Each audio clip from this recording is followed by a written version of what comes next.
I'm an investor in Albedo. Congrats on all the progress, Topher. One of the interesting elements is you're getting actual atmospheric drag where you're flying these satellites, right? So how are you dealing with hitting, I guess, mostly hydrogen elements up there? I don't know what you hit up there, but yeah. Yeah, so the drag is a big reason why satellites haven't really flown in VLEO before. There's been a few research missions. Actually, the early reconnaissance satellites, Corona and Gambit and others that have been declassified, flew in VLEO partially just because the rockets at that time in the 60s couldn't take them much farther. But the drag is a big piece of it being a different environment and why we design a very specific type of satellite for it. There's also atomic oxygen, which is very prevalent there, different than LEO, that makes traditional satellite materials degrade much more quickly. So that's a unique part of it. And then also the speeds of VLEO are really key in driving our architecture to be able to point very precisely and do a few different things in kind of the precision pointing regime. From a drag perspective, our satellites are pretty big compared to a lot of the new startups out there today that are building smaller satellites, and being heavy in VLEO, as long as you have a slick cross-sectional area, so like a small surface area relatively that's going into the kind of into the wind as it's orbiting, that helps a lot with the drag and staying up. And then we also have an aerodynamically efficient kind of like footprint. Exactly. Oh, cool. Exactly. Yeah, because normally satellites look like bricks, right? Like you don't have to care about like aerodynamics at all.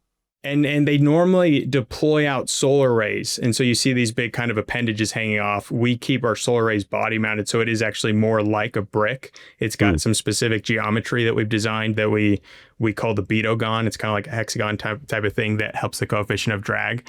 But there's these second order effects that come with that too, because satellites deploy out their solar rays because you can generate a lot more power that way. We end up very power constrained, even though the whole thing is covered in solar rays, and we use kind of the top shelf highest efficiency cells.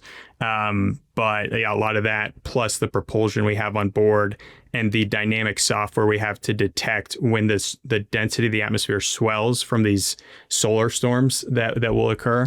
There's a lot of that's kind of how we compensate for the drag. What do you do if the density swells? We turn on the thrusters for a lot longer. So imaging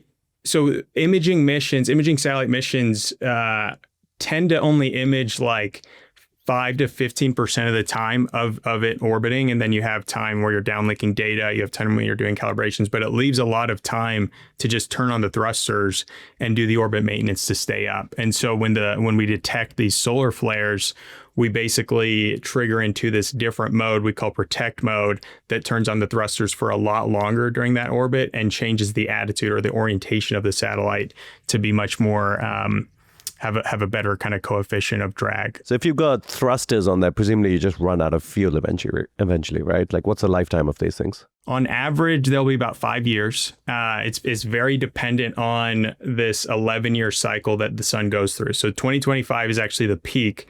It's the worst time to be in VLEO. It's when the atmosphere is the most dense. If we launch satellites in 2024, they would last about 3 years, but then at the minimum, it doubles to 6 years. So satellites launched in like 2028, 2029 will be a 6-year life. And so as we average that over the deployment of our planned satellites, that's where the average 5 years comes from.